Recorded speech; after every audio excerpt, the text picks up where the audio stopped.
I stood there in complete shock, staring at what used to be my backyard.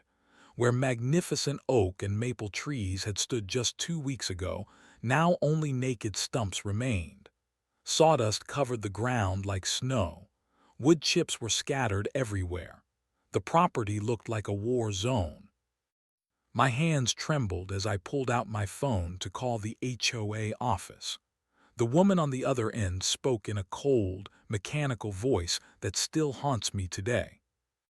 "The trees violated community standards," she said without emotion. "They were removed for safety reasons." Safety reasons. 50-year-old oak trees that had weathered countless storms. Trees that had been the very reason I bought this house. Trees that were now gone forever. That was the moment I realized I was not dealing with reasonable people. I was dealing with bullies who thought they could destroy my dreams and get away with it. They had no idea what they had just started. For 3 months, I had been searching for the perfect home. Not just any house, but the one place where I could finally put down roots and build the life I had always imagined. After years of saving every penny, working overtime, and sacrificing vacations, I was finally ready to buy my first home. The moment I walked through the front door of 1247 Maple Grove Lane, I knew this was it. The house itself was beautiful, but what truly captured my heart was the backyard. Massive oak trees towered overhead, their branches creating a natural canopy that filtered sunlight into dancing patterns on the grass below. Ancient maple trees lined the back fence, their trunks so wide I could not wrap my arms around them. I spent nearly an hour in that backyard during my first visit, imagining summer barbecues under the shade of those magnificent trees. I pictured reading books in a hammock strung between the oaks. I could already see myself raking colorful leaves every autumn, grateful for the natural beauty that would surround my daily life. The real estate agent, Sarah, noticed my fascination with the trees immediately. "Those oaks are over 50 years old," she told me with a smile. "The previous owners planted them when they first moved in. They are the reason this property has such curb appeal." I did my research thoroughly. I hired a home inspector who confirmed the trees were healthy and well-maintained. I checked property records and found no issues with the landscaping. I even looked into the HOA regulations, though I admit I only skimmed through the basic rules about lawn maintenance and exterior paint colors. The Willowbrook Estates Homeowners Association seemed typical of suburban communities. They maintained the common areas, organized a few social events, and kept the neighborhood looking clean and uniform. The monthly fees were reasonable, and the restrictions seemed standard. Keep your grass cut, do not park on the street overnight, maintain your exterior appearance. Nothing seemed unreasonable or excessive. During the final walkthrough, I stood in that backyard one more time, breathing in the rich scent of earth and growing things. The afternoon sun streamed through the leaves, creating that same magical pattern of light and shadow that had first captured my imagination. I felt a deep sense of peace and belonging that I had never experienced before. The closing process went smoothly. My loan was approved without complications. The sellers were cooperative and friendly. Every document was signed on schedule. When I finally held those keys in my hand, I felt like I had won the lottery. That evening, I drove back to the house just to sit in the driveway and look at what was now mine. The trees swayed gently in the evening breeze, their leaves rustling with a sound like whispered promises. I rolled down my windows and listened to that natural symphony, feeling more content than I had ever felt in my adult life. I had found my sanctuary, my slice of heaven, my forever home. I spent the next 2 weeks preparing for the move, arranging utilities, buying furniture, and planning how I would arrange my new life in this perfect space. I bought a hammock online, and imagined exactly which trees I would hang it between. I researched the best plants to grow in the dappled shade beneath the oak canopy. Moving day was scheduled for a Saturday morning. I had hired professional movers and taken the day off work. Everything was planned perfectly. I went to bed Friday night with excitement buzzing through my entire body, knowing that tomorrow I would finally be home. If only I had known what was waiting for me. Saturday morning arrived bright and clear. I woke up early, too excited to stay in bed any longer. The moving truck was scheduled to arrive at 9 o'clock, and I wanted to be at the house before then to unlock doors and prepare for the big day. I stopped at a coffee shop on the way, treating myself to a celebration latte. Everything felt perfect. The sun was shining, traffic was light, and in just a few hours I would be officially moved into my dream home. I hummed along to the radio as I drove through the familiar streets of Willowbrook Estates. But as I turned onto Maple Grove Lane, something felt wrong. The street looked different somehow, though I could not immediately identify what had changed. I pulled into my driveway and parked behind the house, just as I had done dozens of times during the buying process. That was when I saw it. My backyard was gone, not just changed or altered, but completely destroyed. Where majestic oak trees had stood just 2 weeks ago, only stumps remained. Raw, ugly stumps cut down to within inches of the ground. The maple trees along the back fence had been reduced to circles of sawdust and scattered wood chips. I sat in my car for several minutes, unable to move. This could not be happening. This could not be my house. I must have made a wrong turn, pulled into the wrong driveway.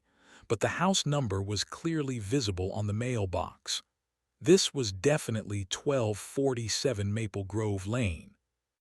My hands shook as I got out of the car and walked toward what used to be my beautiful backyard. The devastation was complete. Decades of growth had been reduced to nothing. The natural canopy that had provided such peaceful shade was gone forever. The ground was scarred with tire tracks from heavy equipment, and sawdust covered everything like artificial snow. I pulled out my phone and called Sarah, my real estate agent, with trembling fingers. The call went straight to voicemail. I tried again. Voicemail. I left a frantic message, though I could barely form coherent sentences. Sarah, this is about the house on Maple Grove Lane. Something terrible has happened. All the trees are gone, every single tree. I need you to call me back immediately. This is an emergency. Next, I called the previous owners, though I only had their information from the closing documents. The phone rang and rang before an elderly man answered. Hello, this is Robert. Robert, this is the person who bought your house on Maple Grove Lane. I am standing in the backyard right now, and all the trees have been cut down. Do you know anything about this? There was a long pause. What do you mean cut down? I mean they are gone, every single tree, just stumps. When did this happen? I do not know anything about that. We moved out 2 weeks ago and the trees were fine then. Are you sure you have the right house? His confusion sounded genuine, but that only made the situation more terrifying. If the previous owners did not know what happened, who was responsible for this destruction? I hung up and immediately called the HOA office number I had found in my closing documents. A woman answered on the third ring. Willowbrook Estates HOA, this is Patricia. This is the new owner of 1247 Maple Grove Lane. I just arrived at my house to find that every tree in my backyard has been cut down. I need to know who authorized this and why it was done. Patricia's voice became noticeably cooler. Let me check our records. Can you please hold? I stood among the stumps while she put me on hold, fighting back tears of rage and disbelief. The hold music was cheerful elevator jazz that felt like mockery in this moment of devastation. "Sir, I see the work order here. The trees were removed because they violated community standards. They were overgrown and posed a safety risk to neighboring properties." Safety risk. Those trees were over 50 years old and completely healthy.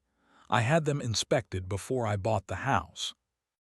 The HOA board determined they needed to be removed. The work was completed according to our landscaping regulations. But I was never notified.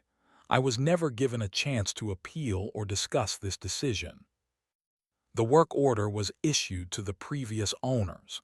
Once the decision was made, it had to be completed regardless of the change in ownership. Her tone was bureaucratic and dismissive, as if she were explaining something obvious to a child. There was no sympathy, no acknowledgement of what had been lost, no recognition that this decision had destroyed something precious and irreplaceable. "Those trees were the main reason I bought this house," I said, my voice breaking. "They cannot be replaced.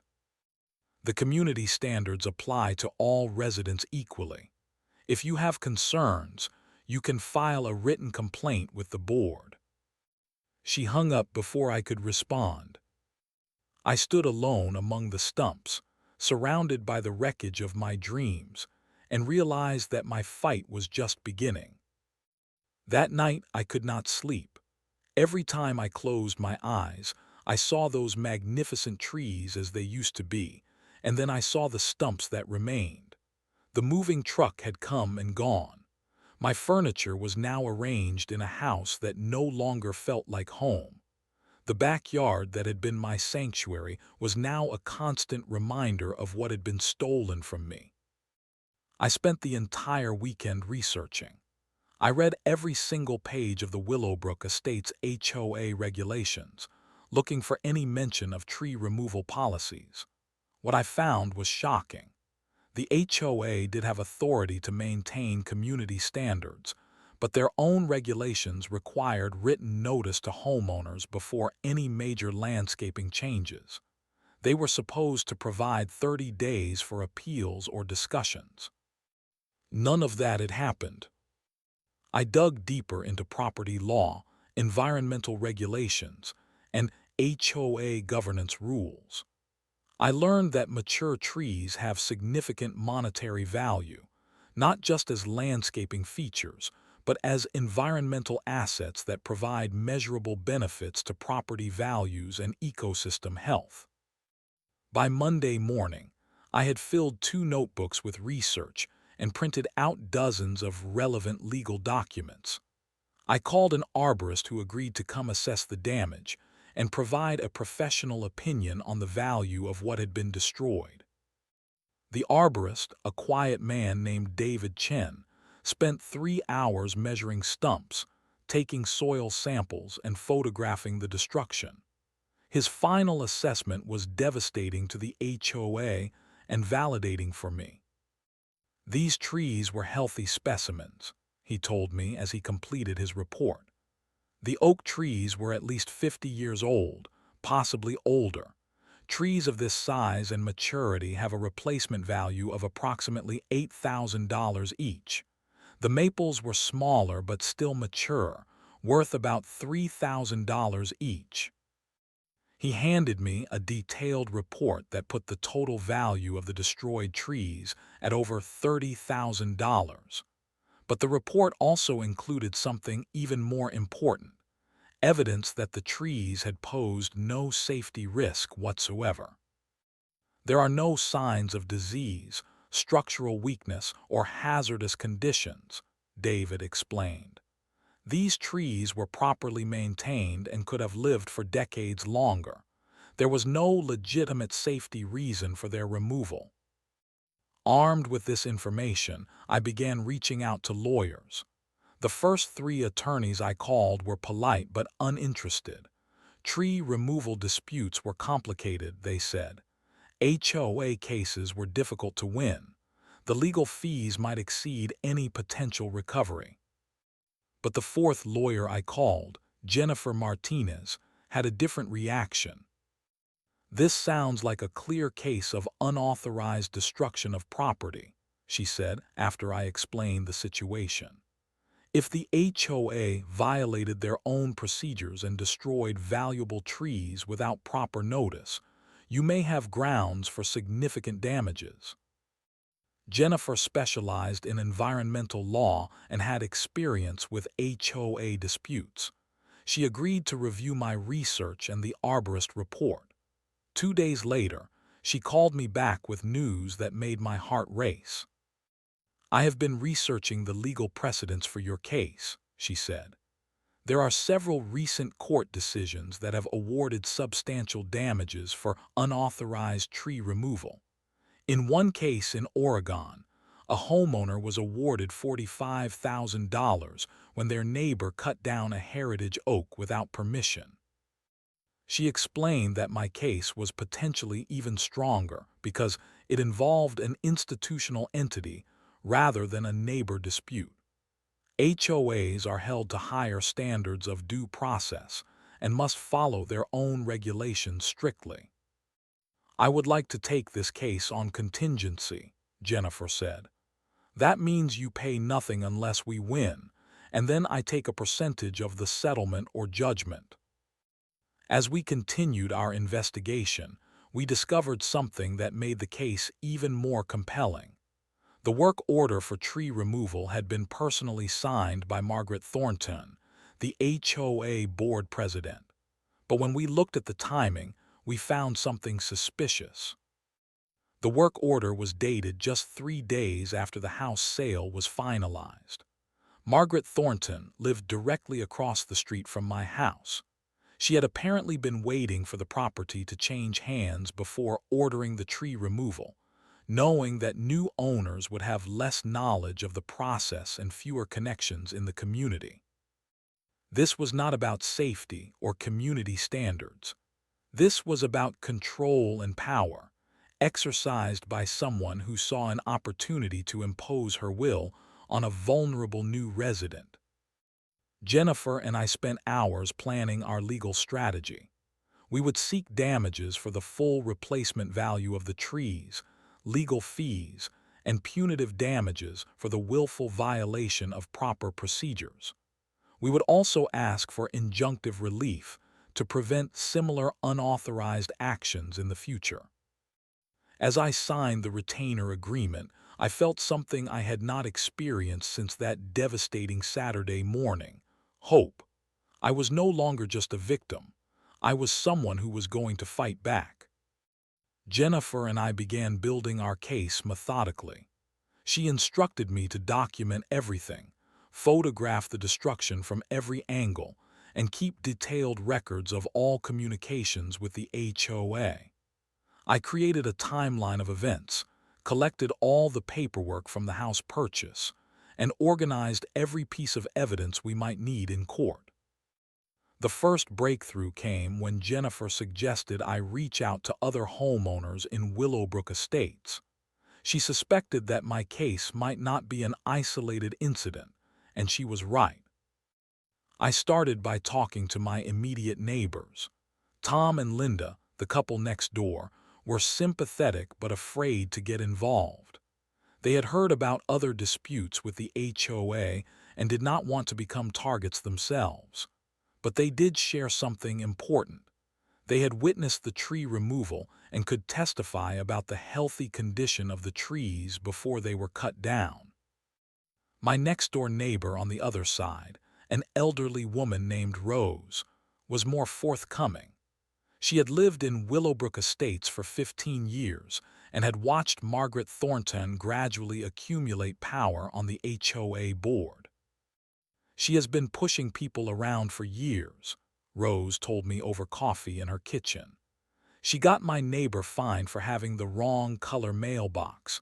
She made another family remove their garden because she said the vegetables were unsightly." Rose introduced me to 3 other homeowners who had faced similar harassment from the HOA board. Mike and Sarah had been forced to repaint their house twice, because Margaret claimed the color was not approved, even though it matched the original paint exactly. The Johnsons had been threatened with legal action over a children's playhouse that was completely within the regulations. But the most important ally I found was Dr. Patricia Reeves, a retired professor who lived 4 blocks away. Patricia had been fighting the HOA for 2 years over their attempt to remove a historic elm tree from her front yard.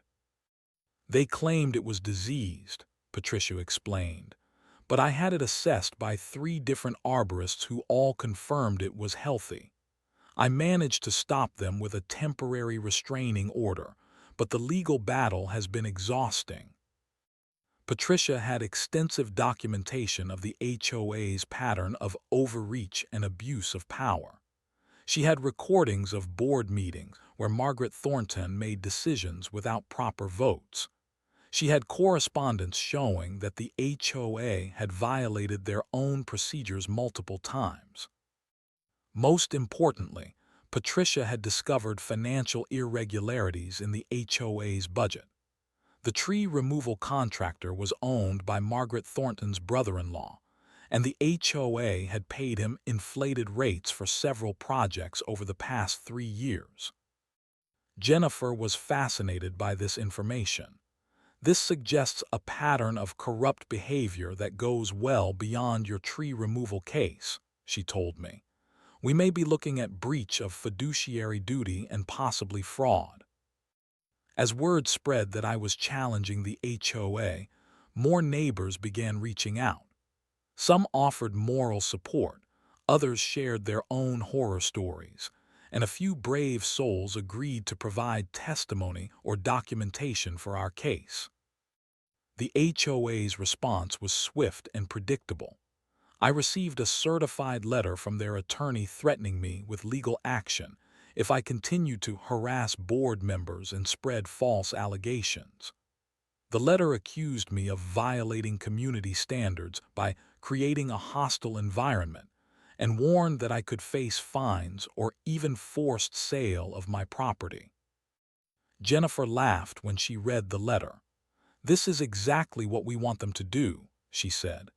"They are showing their true colors and creating more evidence of retaliatory behavior." We filed our lawsuit on a Tuesday morning in October. The complaint sought $50,000 in damages, full replacement of the destroyed trees, and injunctive relief to prevent future unauthorized tree removals. We also requested that the court order an independent audit of the HOA's finances. When the papers were served to Margaret Thornton and the other board members, I felt a satisfaction I had not experienced since that terrible Saturday morning. The tables were finally turning. I was no longer the victim of their arbitrary power. I was someone fighting back with the full force of the law behind me. The real battle was just beginning.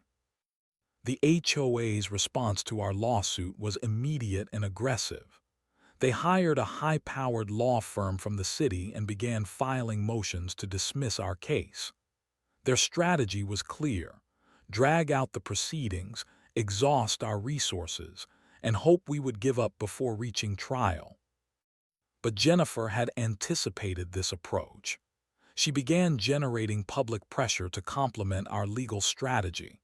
She contacted the local newspaper, and within a week, a reporter named Janet Mills was interviewing me in my treeless backyard. The resulting article, "HOA Destroys New Homeowners' Dream Trees," appeared on the front page of the Metro section.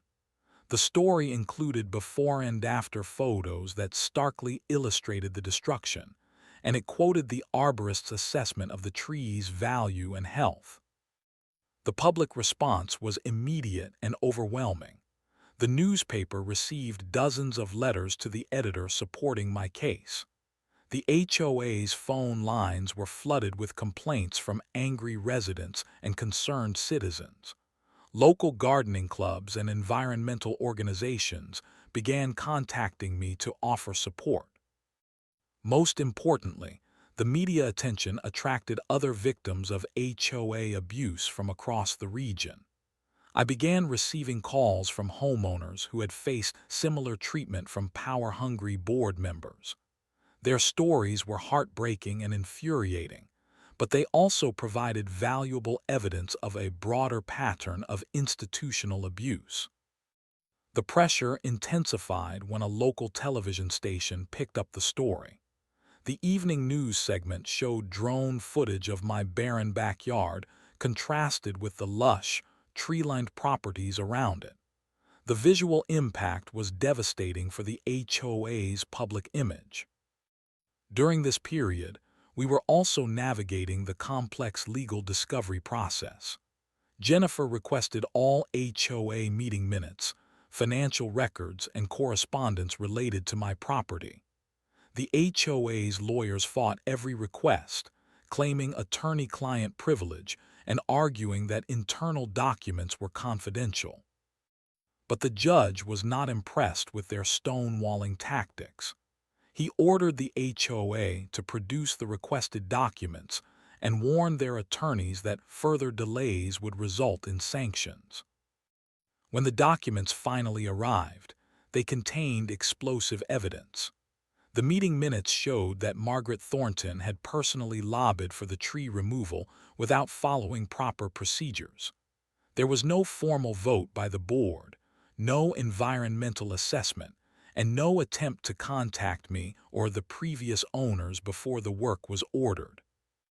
Even more damaging, the financial records confirmed Patricia Reeves' suspicions about the contracting relationship. Margaret Thornton's brother-in-law had been awarded multiple contracts over the past 3 years, all without competitive bidding, and all at rates significantly higher than market value. The depositions began in January. I spent an entire day answering questions from the HOA's lawyers, who tried to portray me as a troublemaker who was trying to profit from a routine landscaping decision. But Jennifer had prepared me well, and I stuck to the facts about the value of the trees and the improper procedures that had been followed. Margaret Thornton's deposition was a disaster for the HOA's case. Under oath, she admitted that she had personally ordered the tree removal without a formal board vote. She claimed she had the authority to make such decisions unilaterally, but when pressed for the source of that authority, she could not cite any specific regulation or bylaw. Most damaging of all, she revealed her true motivation for the tree removal. When asked why she considered the trees a safety hazard, she admitted that they had been blocking her view of the lake behind our development. "I felt the trees were too large for the property size," she said under oath. "They were blocking the scenic view that all residents should be able to enjoy." Jennifer barely contained her excitement when she played that portion of the deposition for me. She just admitted that this was about her personal preferences, not community safety, she said. "This is exactly what we needed to prove abuse of power." As the legal proceedings continued, the media attention grew. Property values in Willowbrook Estates began to decline as potential buyers became concerned about the HOA's arbitrary enforcement of rules. Real estate agents reported that several pending sales had fallen through after buyers learned about the ongoing legal battle. The pressure was working. Individual board members began reaching out through intermediaries to discuss settlement possibilities. But Jennifer and I were not interested in quiet settlements that would allow the abuse to continue. We wanted justice, accountability, and changes that would protect future homeowners from similar treatment. We wanted the world to see what happens when unchecked power meets someone willing to fight back. The trial date was set for March, and I could hardly wait. The trial began on a cold March morning. Judge William Harrison presided over a packed courtroom filled with neighbors, media representatives, and interested members of the community. The story had captured public attention far beyond our small suburb, becoming a symbol of the broader struggle between individual rights and institutional overreach. Jennifer presented our case methodically and powerfully. She began with the arborist's testimony about the value and health of the destroyed trees. David Chen explained to the jury that the oak trees alone had been worth over $24,000, and their removal had eliminated decades of environmental benefits including carbon sequestration, stormwater management, and habitat for local wildlife. The visual evidence was overwhelming. Jennifer showed the jury before and after photographs that starkly illustrated the destruction. She played drone footage that showed my barren property surrounded by the lush, tree-lined yards of my neighbors. The contrast was impossible to ignore. But the most powerful moment came when Jennifer played the recording of Margaret Thornton's deposition. The courtroom was silent as the jury heard her admit that the trees were removed because they blocked her personal view of the lake, not because of any legitimate safety concern. "She just told you the truth," Jennifer said during her closing argument. "This was never about community standards or safety regulations. This was about one person using her position of power to impose her personal preferences on a new homeowner who had no voice in the decision." The HOA's defense was weak and contradictory. Their attorney tried to argue that the board had broad discretionary authority to make landscaping decisions, but he could not explain why proper procedures had not been followed. He claimed the trees posed a safety risk, but he had no evidence to support that claim beyond Margaret Thornton's unsupported assertions.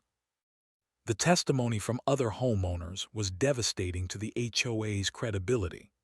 Rose, Patricia Reeves, and 3 other neighbors described a pattern of arbitrary enforcement, personal vendettas, and abuse of power that had been going on for years. The jury heard about families who had been forced to spend thousands of dollars on unnecessary modifications to their homes, all because they had crossed Margaret Thornton or questioned her authority. The financial evidence was equally damaging. An independent auditor testified that the HOA had paid Margaret Thornton's brother-in-law over $60,000 in inflated contracts over the past 3 years. The jury learned that proper competitive bidding could have saved the community nearly $20,000 in landscaping costs. During closing arguments, the HOA's attorney made a final desperate attempt to minimize the damages. He argued that trees were just landscaping features that could be replaced with new plantings. He suggested that I was trying to profit from a minor disagreement about community standards. Jennifer's response was passionate and precise. 50-year-old oak trees cannot be replaced, she told the jury. What was destroyed here was not just landscaping, but a natural heritage that took decades to create and can never be fully restored. The defendant's casual attitude toward this destruction shows exactly why we need the court's intervention to prevent future abuse. The jury deliberated for less than 4 hours.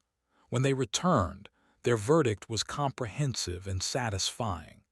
They found the HOA liable for unauthorized destruction of property, breach of their fiduciary duty to homeowners, and violation of their own procedures. The damages awarded were even larger than we had requested. The jury awarded me $35,000 for the replacement value of the trees, plus $15,000 in punitive damages.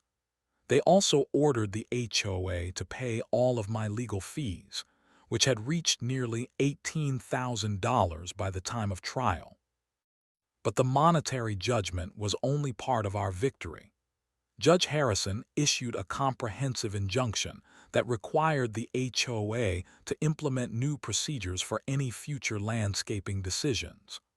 All major changes would require written notice to affected homeowners, a 30-day appeal period, and formal board votes with detailed justification for any decisions. The judge also ordered an independent management company to oversee the HOA's operations for the next 2 years, removing Margaret Thornton and the current board from their positions of power. Most satisfying of all, the court ordered the HOA to replant my property with mature trees equivalent to those that had been destroyed. The replacement trees would be selected by an independent arborist and planted at the HOA's expense, with a guarantee that they would be maintained for 5 years. When the verdict was read, I felt a surge of emotion that was difficult to describe. This was more than personal vindication. This was justice for every homeowner who had been bullied by petty tyrants hiding behind regulations and procedures. This was proof that individuals could fight back against institutional abuse and win. Margaret Thornton resigned from the HOA board that same week. 3 other board members followed her resignation within a month. The local newspaper ran a follow-up story celebrating the victory and noting that property values in Willowbrook Estates had already begun to recover. Justice had been served, but the real work of rebuilding was just beginning. 6 months after the trial, I stood in my backyard watching a crew of arborists carefully plant the last of 7 mature oak trees. These were not saplings that would take decades to provide shade, but substantial specimens that had been grown in specialized nurseries for exactly this purpose. The largest tree, a magnificent red oak with a trunk nearly 8 inches in diameter, was being positioned exactly where the original centerpiece tree had stood. The transformation was remarkable. The new trees were actually more diverse and strategically placed than the original forest.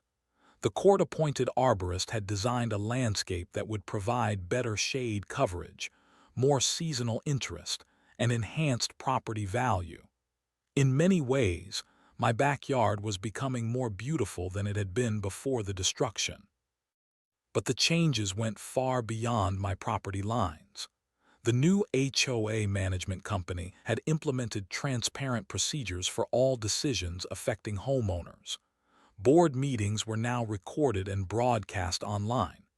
Any proposed changes to individual properties required written notice and community input. The arbitrary power that had characterized the previous administration was gone.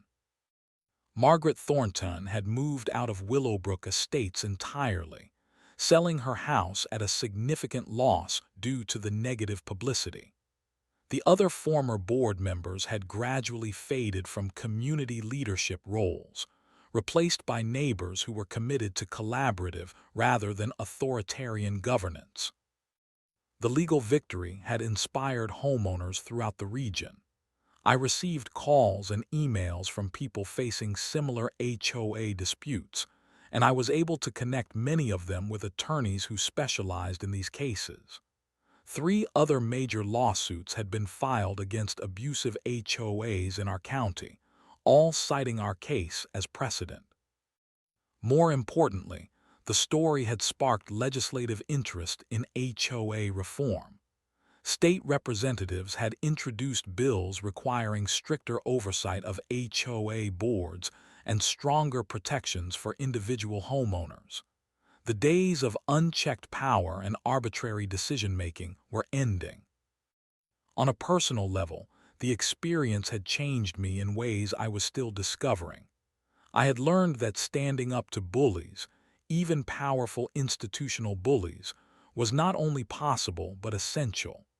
I had discovered strength I did not know I possessed and developed friendships with neighbors who had supported my fight for justice. Patricia Reeves had become a close friend and mentor. We met regularly to discuss community issues and support other homeowners facing similar challenges. Rose, my elderly neighbor, had become like a grandmother to me, sharing stories of the neighborhood's history and celebrating each new tree as it was planted.